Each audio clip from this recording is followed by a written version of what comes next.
Imagine if a very large part of the Earth breaks and falls into the sea and 100 feet high waves wash over the entire city. Or a supervolcano blast lowers the temperature of the world so much that we go into a new ice age. Or a poisonous monster rises under the ice, whose heat destroys every corner of the world.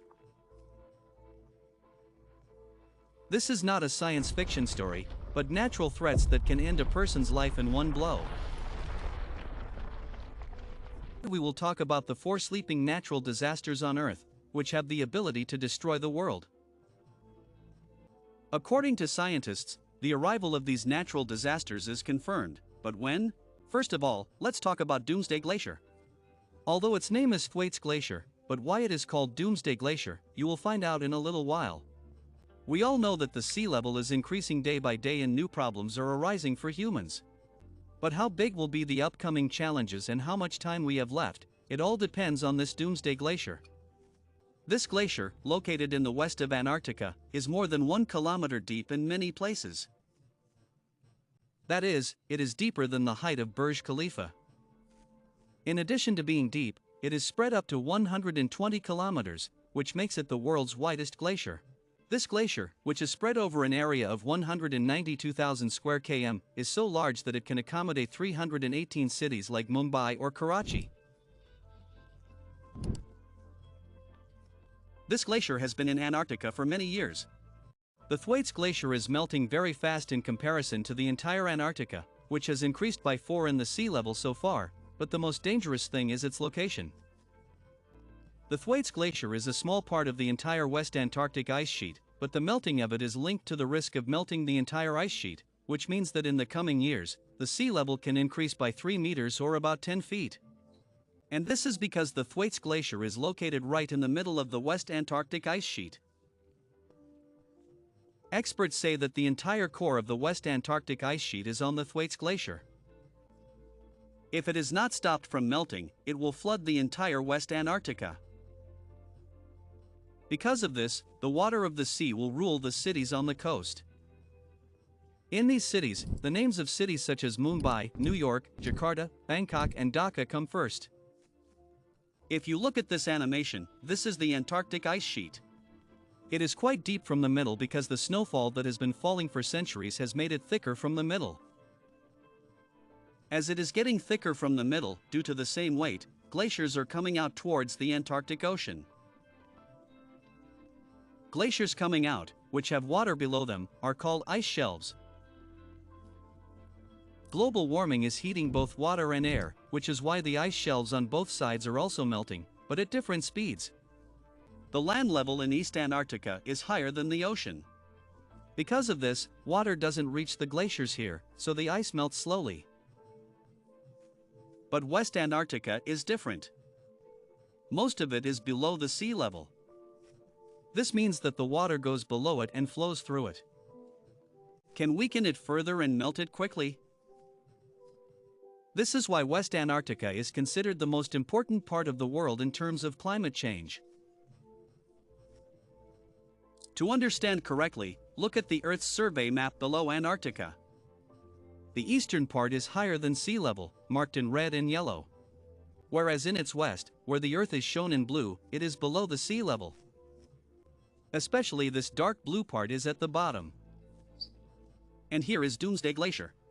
At present, this ice shelf is hanging over the water, while the ocean water below it has made it hollow. Every passing year, its pieces break and mix with the ocean, and the ocean water is making it more hollow from below. If we talk about 1992 to now, the ocean water has made it hollow by 14 kilometers. If this keeps up, the entire glacier could break off and fall into the Antarctic Ocean. The Thwaites Glacier, which has already increased the sea level by 4 in the last 30 years, will increase the level of all these oceans by half a meter by the time it melts. This might not be far off, as researchers have already found a huge crack in the Doomsday Glacier that nobody can stop now. The question is not whether the Thwaites Glacier will break or not, but the question is when. And as you know, this thing can cause a huge destruction. West Antarctic ice sheet. There is no doubt that after this happens, the melting process in this ice sheet will also be triggered, which will increase the ocean level by 3 meters. In the event of this happening, will have to be emptied all of a sudden. According to the Intergovernmental Panel on Climate Change survey, the cities that will be affected by this will have more than 1 billion people living there. When all of those people go to higher areas, they will see the economic imbalance of the whole world. In addition, a rapid change will be seen in the weather of the whole world, in which dangerous tsunamis, hurricanes, and floods will become very common. Now let's talk about the Yellowstone supervolcano. The Yellowstone supervolcano is located in the Wyoming state of America in the Yellowstone National Park. It is an active volcano system, which is one of the world's largest and most dangerous supervolcanoes. Yellowstone is not just a small mountain that can burst.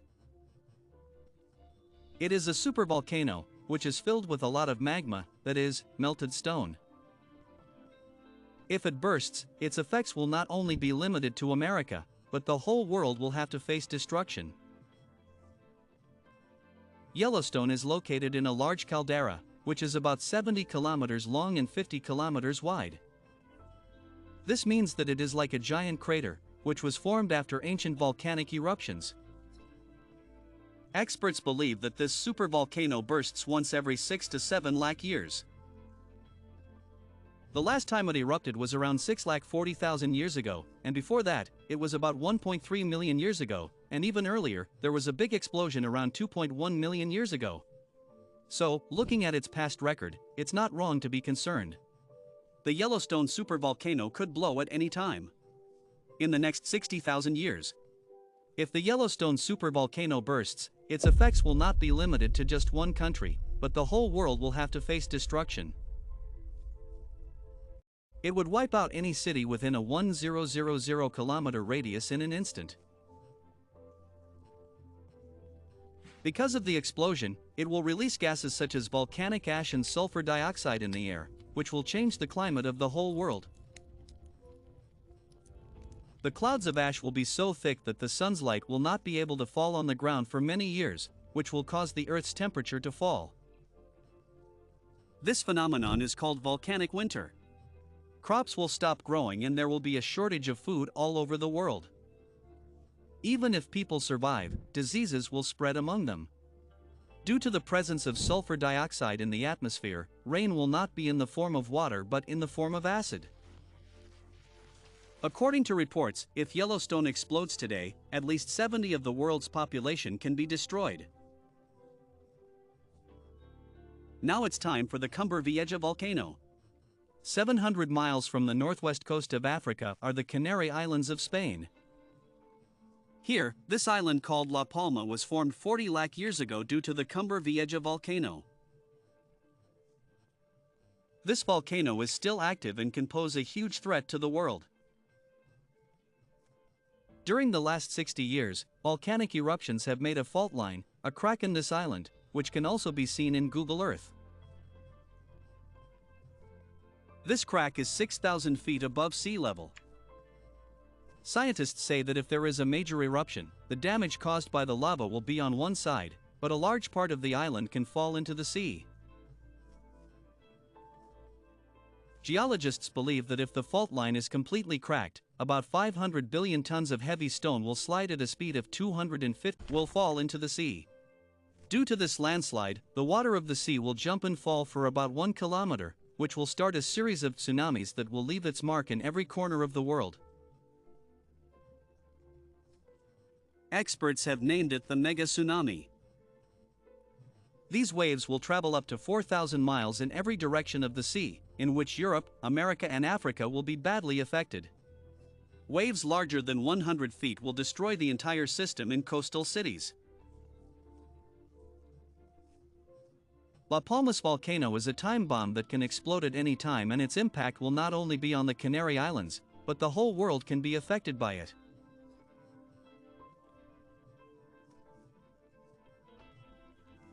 But since this landslide is leaning towards the west, it's thought that the east coast of the US, particularly Miami and Orlando, will feel the brunt of it.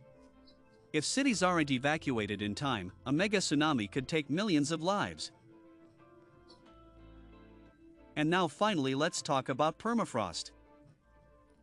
11 of our world's land is permafrost ground. The part of the Earth whose temperature is less than 0 degrees Celsius for 12 months of the year. Permafrost is mostly found in polar regions, such as the Amazon Plateau. In these, permafrost has been in the same condition for millions of years, but not anymore. There is an active layer on top of the permafrost layer that freezes in the winters but melts back in the summers. Under this layer, the permafrost layer remains less than 0 degrees Celsius throughout the year. Because of this, many animals and microorganisms die in this permafrost. Their decomposition process never really gets started. But due to global warming, every year the active layer of permafrost is getting deeper and deeper, and thousands of years old animals are coming out of here in the same condition as they were at the time of their death. When permafrost melts, the organic matter in it starts to melt. They start eating bacteria and release methane gas. Experts believe that today all the pollution in the world is trapped in 4 times more carbon than in permafrost, and it is spreading slowly in the atmosphere. When so much greenhouse gases come into the environment, the average temperature of the world will increase by 8 degrees Celsius, due to which glaciers will melt. Glaciers melting will disturb the supply of fresh water in the world. The sea level will increase by 5 meters, and such a seasonal change will be seen that it will be impossible for humans to live near the equator. Most people think that the melting of permafrost is the destruction in the future, but in fact, this destruction has already begun. Every year, in different parts of the world, the active layer of permafrost is getting thicker and thicker. In Siberia, the most striking evidence is the Batakaika crater, which was formed due to the melting of permafrost and the penetration into the ground, and is now growing every year. If the process of melting permafrost continues in the same way, which is not in anyone's hands, then in the next 50 to 70 years, 70 of the world's permafrost will melt. Even if fossil fuels are eliminated today, it is still impossible to stop permafrost from melting.